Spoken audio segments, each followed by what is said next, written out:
있구나. 시험 범위에 들어가기 때문에 먼저 가에 있는 고전시부터 갑니다.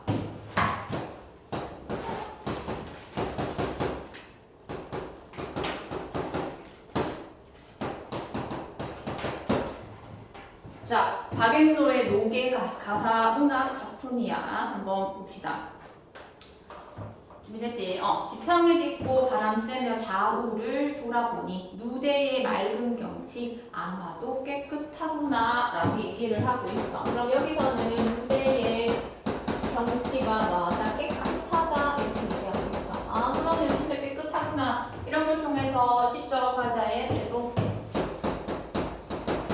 예찬하고 있는 정도 파악할 수가 있겠지. 왜?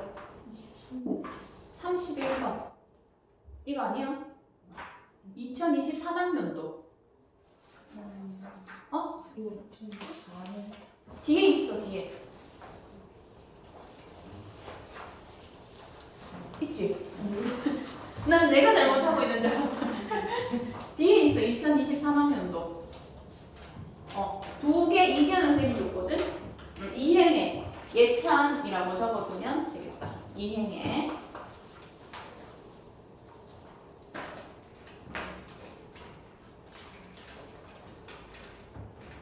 한다잉. 그래서 물도 하늘 같고 하늘도 물 같으니 자, 푸른 물과 긴 하늘이 한 빛이 되었거든 이라고 되어 있어. 자, 그러면 푸른 물에 푸른색이라고 하는 색채어 사용하고 있다라고 하는 서술상 특징 나올 수 있고 또는 시각적 심상 사용하고 있다라고 하는 서술상 특징 파악할 수 있겠지. 너희 학교 같은 경우에는 서술상 특징에 대해서 반드시 출제하기 때문에 이런 것들 파악할 수가 있어야 돼.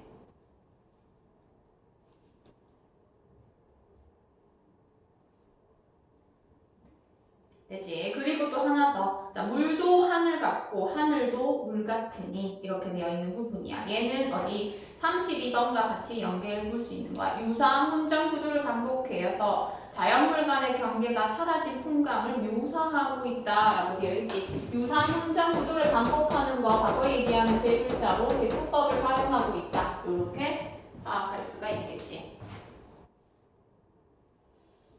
그래서 선택지에서 왜 그게 정답이고 아니면 이것처럼 유사한 문장 구조 반복이 아니라 대꾸법을 사용해서 어쩌고저쩌고 바꾸어서 충분히 출제할 수가 있는 부분이야. 되지? 그러면서 물가의 갈매기는 오는 듯 가는 듯 그칠 줄 모르네 이렇게 얘기를 하고 있네. 그만큼 뭐하고 있다는 거. 그런 자연물들이 조화롭고 어울리는 그런 평화로운 광경들이 계속해서 지속되고 있구나. 그러면서 바위 위 산꽃은 수놓은 병풍이 되고 시냇가의 벌들은 초록 장막되었네. 또 초록 나오네. 색채어와 시각적 심의상 계속 사용하고 있구나. 그리고 그러한 모습들을 뭐하고 있어? 묘사하고 있구나. 그래서 어디에 2번에 보면 일상의 사물에 빗대어 화자를 둘러싼 자연의 모습을 표현하고 있다라고 얘기하지. 그래서 빗대어서 표현하고 있구나 또는 묘사하고 있구나 이렇게 인지하면 됩니다. 자, 그러면서 좋은 날 좋은 경치 나 혼자 거느리고 꽃피는 시절 허성하지 말리라 하고 라고 얘기를 하는 부분이야. 그러면 경치가 좋고 그 나 혼자 거느린다는 건 그 경치를 즐긴다 이렇게 살펴볼 수가 있는 부분이지. 그래서 시적화자는 내가 이러한 자연을 즐기겠다 는 적극적인 행동. 내가 거느리면서 뭐하겠다? 자연을 즐기겠다.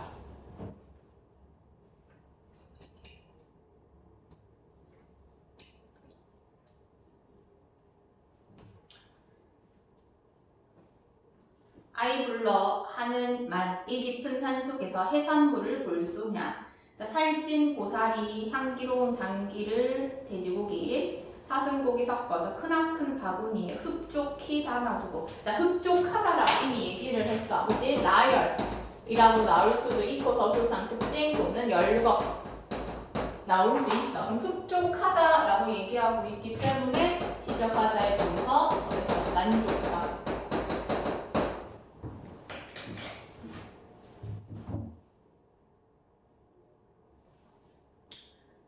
붕어회에다 누럭, 껌 섞어 먹음직하게 구워지거든. 술동이의 맑은 술을 술잔에 가득 부어 한 잔 또 한 잔 취하도록 먹은 후에 경치 즐기면서 뭐 하는 거야? 술 한 잔 먹는 거야. 그럼 여기서의 이 술은 시름을 잊기 위해서다. 이러한 것들이 나오면 X겠지. 맞나? 자연을 즐기는 데 있어서 그 즐거움을 더하고 흥취를 더한다. 이렇게 해야지 맞는 표현이야. 그러면서 복숭아꽃 붉은비 되어서 불다 또 색 채워놨어. 붉은비 되어서 치안낮에 뿌리는데 이렇게 얘기를 하는 부분이야. 그래서 여기에서는 술이라고 하는 소재도 그렇고 그 다음에 미음에서 복숭아꽃이 붉은비가 되어서 뿌린다 이렇게 얘기를 하지.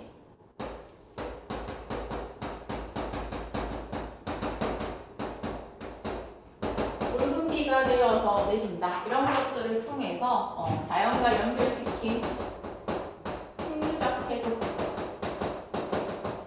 보이고 있구나 라고 살펴볼 수가 있어.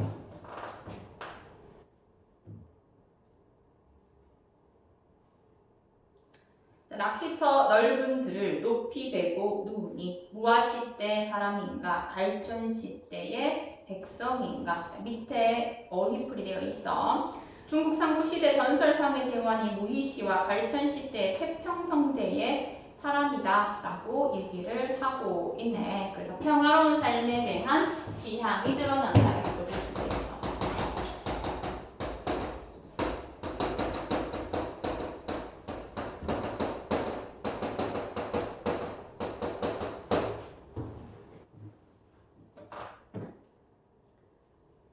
그러면서 강호, 자연이야 물론한들 임금 걱정이야 어느 때에 잊을까 이렇게 얘기를 하네. 어느 때에 잊을까 한다는 건 못 잊는다는 거지.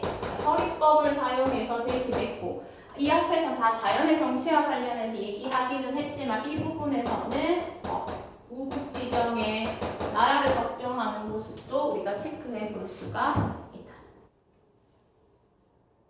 자, 때때로 머리 들어 북극성 바라보고 남 모르는 눈물을 하늘 끝에 흘리도다. 자, 그러면서 갈로 연다. 평생의 품은 뜻을 빕니다.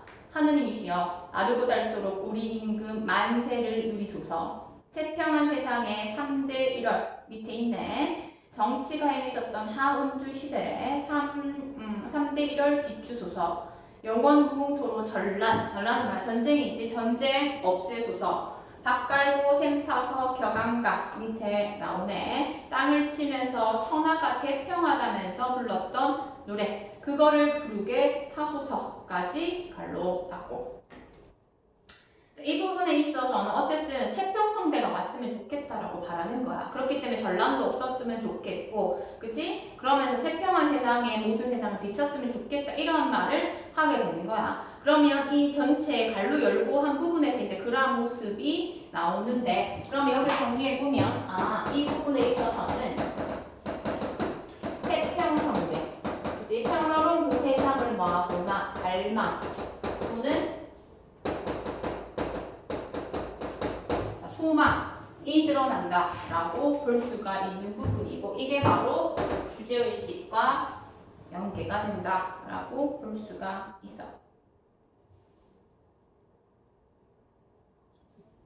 자, 그러면 갈로 열고 닫은 부분에 있어서 종결 어미를 보면 뭐뭐소서 이렇게 얘기하고 있어요. 뭐뭐 그치? 그래서 거기 첫 번째 몇 번인데고 34번 문제 가와는 모두 명령형 어미를 통해 주제의식을 드러낸다 이렇게 얘기하고 있지.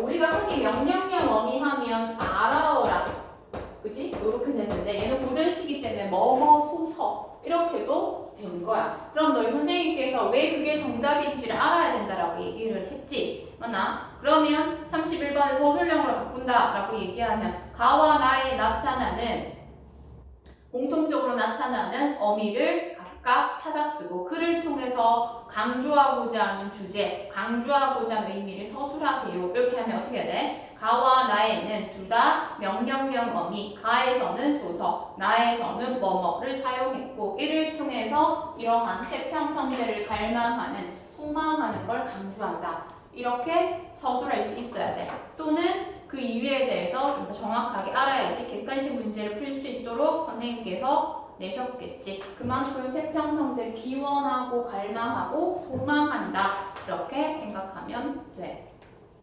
주제의식은 이게 주제의식이라고 보면 돼. 이 보면 이 강상퉁어래. 강상퉁어는 뭐야? 자연이야. 늙을 줄 모르도다. 이렇게 얘기를 하고 있네. 자, 혹시나 만약에 이게 좀 디테일하게 나온다면 그 앞에서 뭐가 나왔었냐? 강호. 자, 강호도 앞에 나왔었어.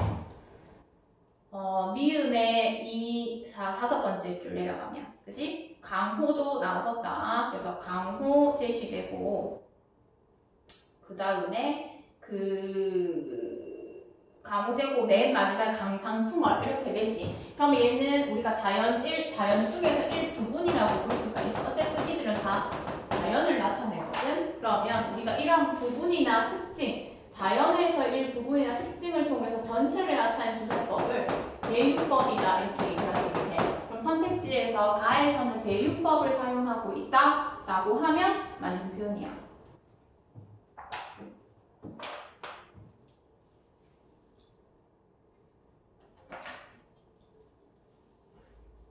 되지? 그렇게 해서 살펴볼 수가 있습니다. 자, 나로 갑니다. 근데 대유법은 작은 거에서 큰 걸 볼까? 작은 거에서 큰 거? 아니, 대유법은 좀 더 정확하게 얘기하면 부분이나 특징이거든? 부분이나 특징을 통해서 전체를 나타내는 수사법을 우리는 대유법이라고 얘기를 해. 그 중에서 여기서는 구분이야. 왜? 자연에는 강호수 또 뭐 있어? 바람 또 산 많은데 그 중에 이제 강호를 가져와서 자연을, 강상풍어를 가져와서 자연을 이렇게 드러내기 때문에 부분을 통해서 전체를 나타내는 대유법을 사용했다. 이렇게 알아볼 수가 있죠.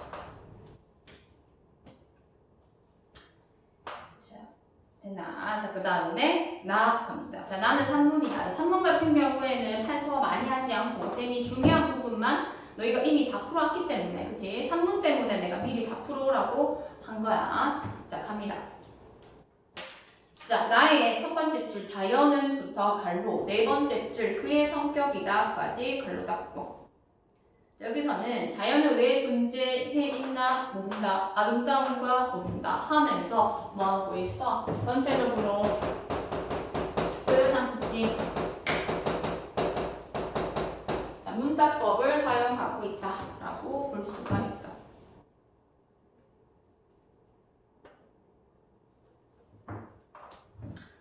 되지? 그러면서 우리는 자연의 모든 것을 모른다라고 얘기를 하면서 쭉 나오고, 여기서 이제 세 번째 문단으로 바로 간다. 두 번째 문단은 그냥 읽어가면 돼. 자, 한 사람이라도 좋다. 자, 그러면서 밑줄 자연에 대한 솔직한 감각을 표현하라라고 되어 있는. 자, 표현하라. 전형적인 아라오라야, 그치? 그럼 여기서도 뭐 명령형 어미가 제시가 됩니다. 그래서 첫 번째 문제에서 둘 다 명령형 어미를 사용하고 있다라고 하는 것이 답이 되는 거야. 됐나? 그러면 여기서 자연에 대한 솔직한 감각을 표현하라라고 얘기를 하는 것은 이제는 예술가의 그런 태도에 좀 변화를 주어라 이렇게 얘기를 하는 거야. 그래서 거기다가 뭐라고? 예술가의 태도 변화를 촉구. 예술가의 태도 변화를 촉구.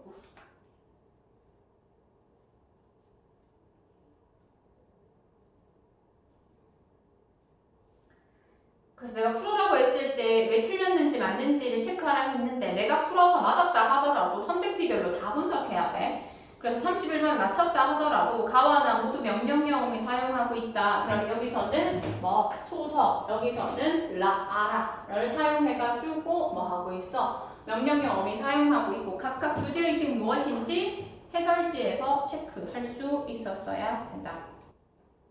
금강산에 어떤 문헌이 있든지 말든지 백두산에서 어떤 인간의 때 묻은 내력이 있든지 없든지 라고 되어 있어. 그럼 있든지 말든지 있든지 없든지 비슷한 문장 구조 여기서도 반복되고 있네. 그치? 산문이긴 하지만 또 대꾸법이 사용되구나.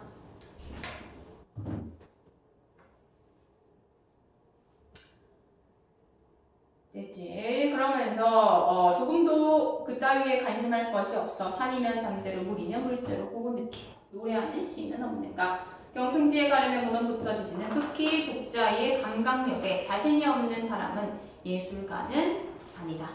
그러면서 조그만 학문가 고고한 사무가일 뿐 빛나는 생명의 예술가는 아니다 라고 제시가 되는 부분이야. 그러면 조그만 학문가 고고의 사무 위주 정리한다. 부정적으로 바라보는 예술가, 부정적으로 바라보는 예술가.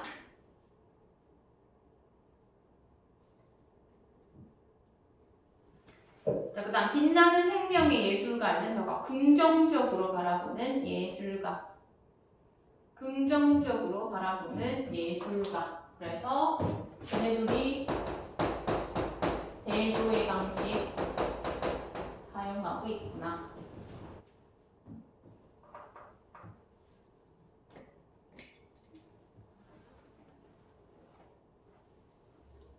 금강산은 금강산이라 이름 붙어서 훨씬 전부터 태고 때부터 엄연히 존재해 있을 것이다. 옥녀동이니 명경쟁이 하는 이름과 전설은 가장 최근의 일이다. 본래 금강산과는 아무런 관계도 없는 그야말로 묵은지설.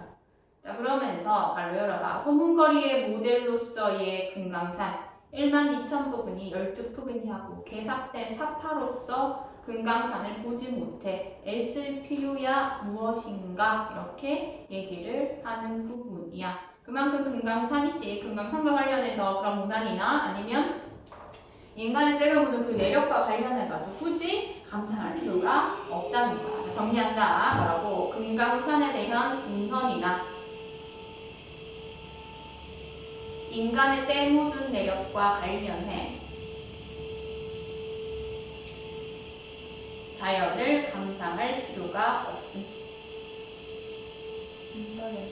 인간의 때 묻은 내력과 관련해 자연을 감상할 필요가 없음.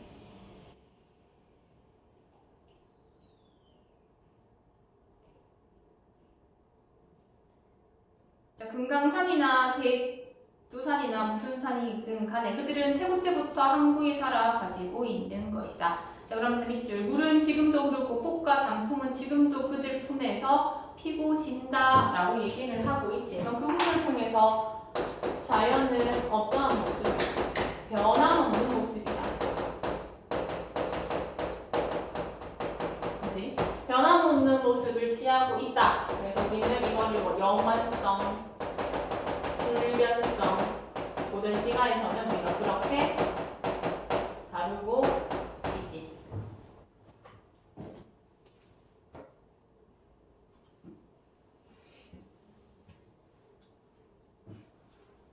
됐지. 그래서 문헌과 전설이 무슨 상관인가? 고한품이나 고적이란 모르거니 죽을 모르는 생명의 덩어리인 자연에게 있어 문헌이란 별무 가치인 것이다 라고 하면서 쭉 나온다. 그럼 체크해야 될 건 맨 마지막 밑에서 두 번째 줄 밑줄자 끊는다. 자, 문헌은 학자들에게 던져두라. 예술가에게는 언제 어디든지가 신대륙, 신세계여야 할 것이다 라고 얘기를 하는 부분이야. 즉 뭐해라? 그냥 문헌 그런 거 신경 쓰지 말고 자연을 감상해라 이렇게 얘기하는 거야. 정리한다. 뭐라고? 시인은 자연에 대한 문헌이나 인간의 때 묻은 내력과 상관없이 인간의 때 묻은 내력과 상관없이 자연을 감상해야 한다. 자연을 감상해야 한다. 다시 시인은 자연에 대한 문헌이나 인간의 때 묻은 내력과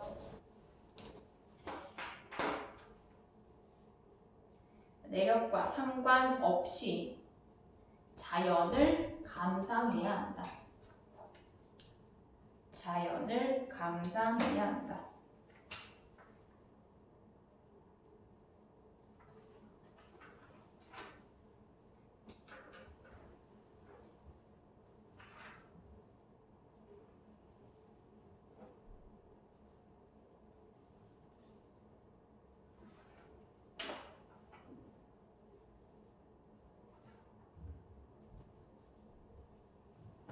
됐어. 자, 그러면 우리는 어디로? 소설로 갈까?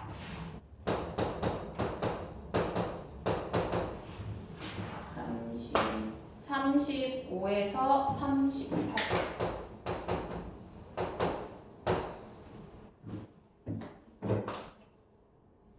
35에서 38로 넘어오셨어요. 현대소설. 매일 죽는 사람이라고 하는 소설.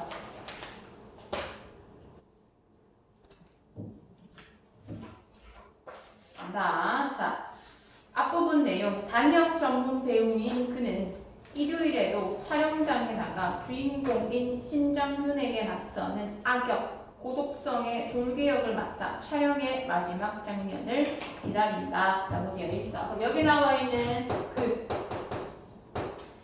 그거 나오고 이 사람은 단역 전문 배우래.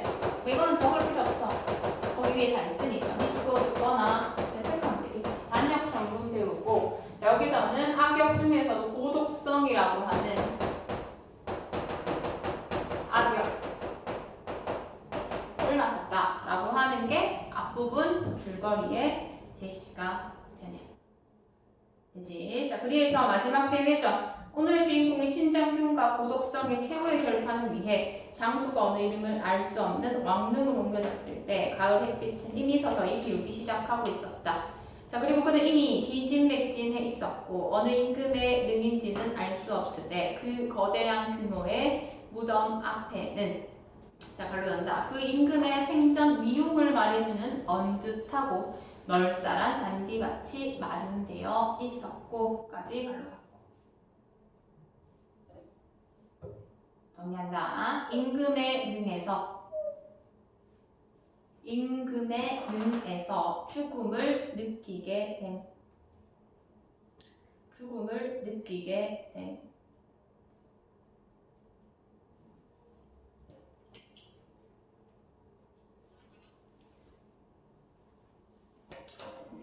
그 잔디밭은 이제 한여름의 푸름을 잃고 시들어져 누른빛을 띠고 있었고, 자, 가을 햇빛은 그리고 그 빛을 서서히 걷어들임으로써 잔디의 누른빛을 회갈색으로 바뀌어가고 있었다라고 되어 있지. 그럼 앞에서 한여름은 푸름이었어. 가을은 무슨 빛을 해? 누른빛 회갈색으로 바뀌고 있다라고 얘기를 하지. 자, 그럼 그 부분에 있어서는 색채 이미지를 사용해가지고 어느 정도 시간의 흐름이 나타난다는 것을 우리가 파악할 수가 있겠지.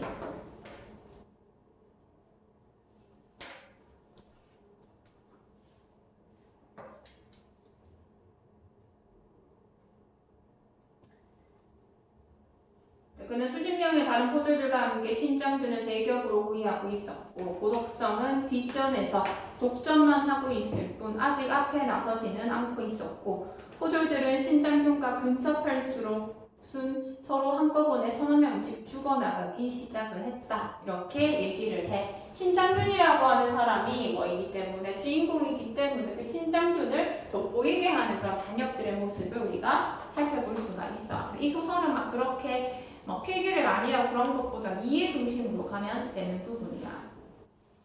언제 어디서 번쩍하는지 알 수 없는 신장균의 건강은 제 주인의 신변을 보호하기 위해 화려하고도 날카로운 곡선을 그려서 의상이 아닌 넉마를 걸친 한 목숨당 300원짜리 포졸들을 품에 베듯 베어 나갔다라고 얘기를 하지. 베듯 뭐야? 비윤회. 뭐뭐 하는 듯 뭐냐? 취규법. 비유 중에서도 취규의 방식을 사용하고 있다라는 걸 파악할 수가 있고, 그지? 동시에 300원짜리 포졸들을 풀베듯 베어 나갔다라고 얘기를 한다는 거, 풀처럼 싹싹싹 베어졌다 이렇게 얘기를 하는 거야. 그만큼 맡은 역할, 맡은 배역이 보잘것없음을, 즉 그 비중이 아주 낮음을 파악할 수가 있겠다.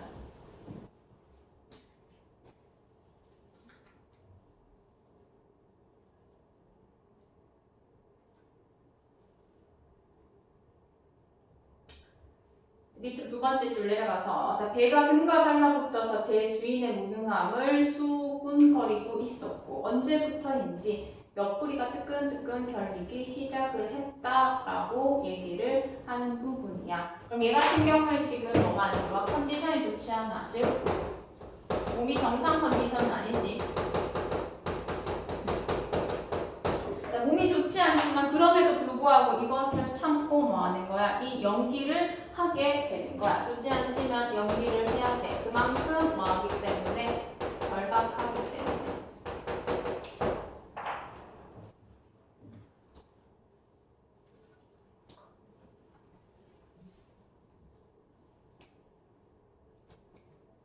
능낙연이 제발을 하나 하고 그는 생각했고 그때 차례가 왔다. 그는 칼을 높이 지켜들고 온몸을 심장균의 칼에 내맡기기 위해 드러내온 채 달려들었다. 심장균의 칼이 번쩍했다고 생각했다. 번쩍 소설이지만 뭐가 나타났다. 음성상지어의 사용도 제시가 되는구나. 번쩍하는 부분 있지. 디귿의 끝에. 자, 그 다음 문단에는 뭐 그렇게 딱히 체크할 건 없어. 그래서 서로 격렬한 통증을 느끼고 쓰러지고 배는 신용하고 뭐 이런 것들이 쭉쭉 나온다. 그러면서 먼저 쓰러진 포졸들을 시체 위에 덧걸쳐 엎드려서 그는 이를 악물었다. 그래서 막 다 배가지고 막 시체들이 쌓이는 거야. 그래서 걔는 아프지만 참았겠지. 동통은 더욱 무겁게 절여드는 것 같았다. 촬영은 아무 일도 없었다는 듯 계속되었고 마침내 심장균과 고독성의 최후의 결전이 벌어진 모양으로 이제 두 사람의 고함 소리와 나무칼 부리는 소리만이 단조롭게 들려오기 시작했다.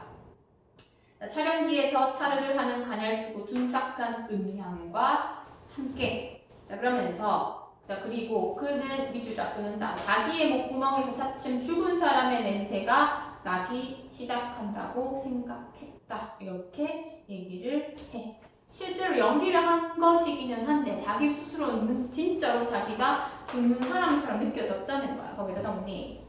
죽는 연기를 했으나 실제로 죽은 사람의 냄새가 난다고 느끼. 죽은 사람의 냄새가 난다고 느끼. 그러면서 어디선가 300년 전에 포졸이 낯선 듯도 하고 낯익은 듯도 한 목소리를 속삭이고 있는 것 같았다. 이건 뭐 진짜 들리는 게 아니라 환청이야. 환청이라고 적어. 환청. 왜? 들리는 듯 했기 때문에 환청까지 들리는 거.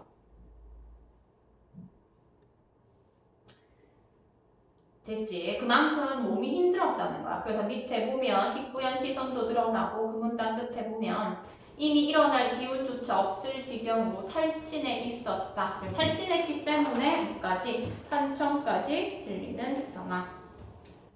칠씨가 오늘의 첫 번째 300원을 지어주면서 그의 청백한 얼굴을 한번 흘끔 쳐다보고는 야간 촬영이 있는데 나갈 수 있겠느냐고 물었다.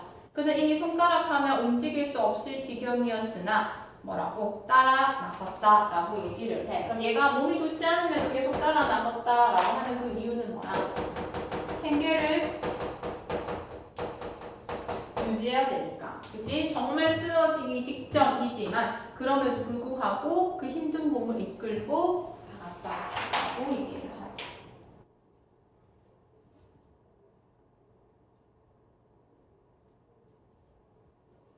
라면 한 그릇 사 먹을 겨를도 없이 이렇게 돼 있어. 그러면서 밤 11시가 되었고 쭉쭉 나온다. 넘겨. 내용은 안 되고. 넘어갔어. 자, 첫 번째 줄. 지금도 그것은 마찬가지다. 단지 자기는 지금 집으로 향하는 버스에 타고 앉아 있다는 사실과 이 버스가 아마 막차라는 사실, 그리고 몇몇 승객의 피곤한 얼굴과 졸고 앉아있는 차장의 가여운 모습이 먼 풍경처럼 망막에 비쳐들고 있다는 흐릿한 의식뿐이라고 얘기를 하고 있어. 흐릿하대. 왜? 얘는 지금 몸이 너무 힘들기 때문에 의식이 뚜렷할 수는 없겠지. 맞나? 거기다 정리. 흐리멍텅한 의식에 빠짐. 흐리멍텅한 의식에 빠짐.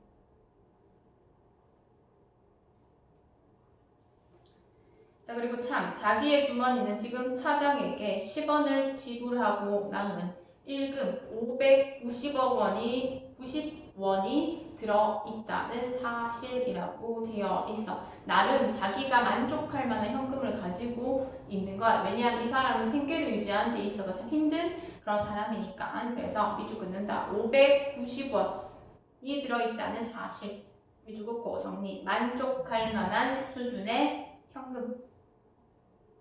만족할 만한 수준의 현금.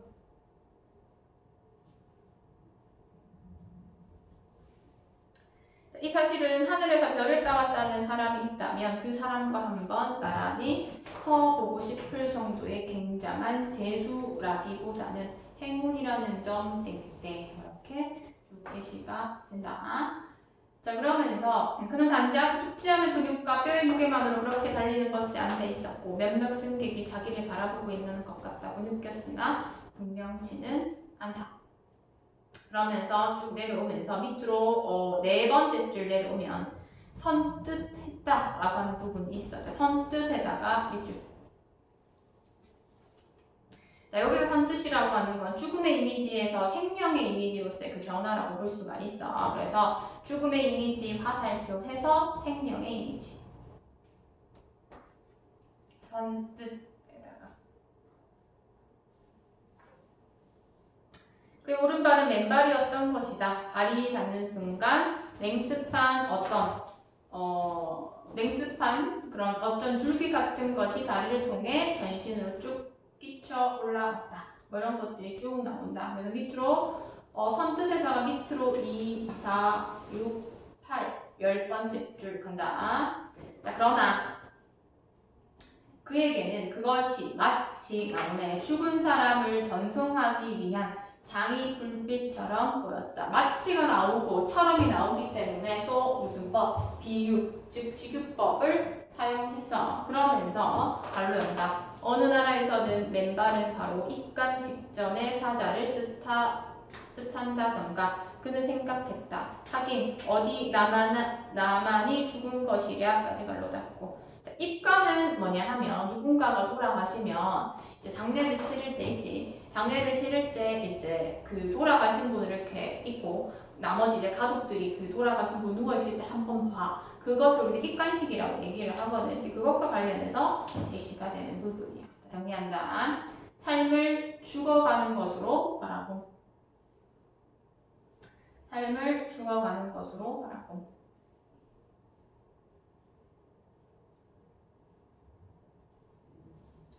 그래서 밑에 뭐래? 매일 조금씩은 죽어가면서 누구나 살고 있다. 그러면서 태아도 이를테면 죽음의 싹이다. 이렇게 얘기했는데 그만큼 어느 정도 사람이 태어나면 언젠가는 죽으니까. 그치? 그렇게 이제 표현을 하는 거야.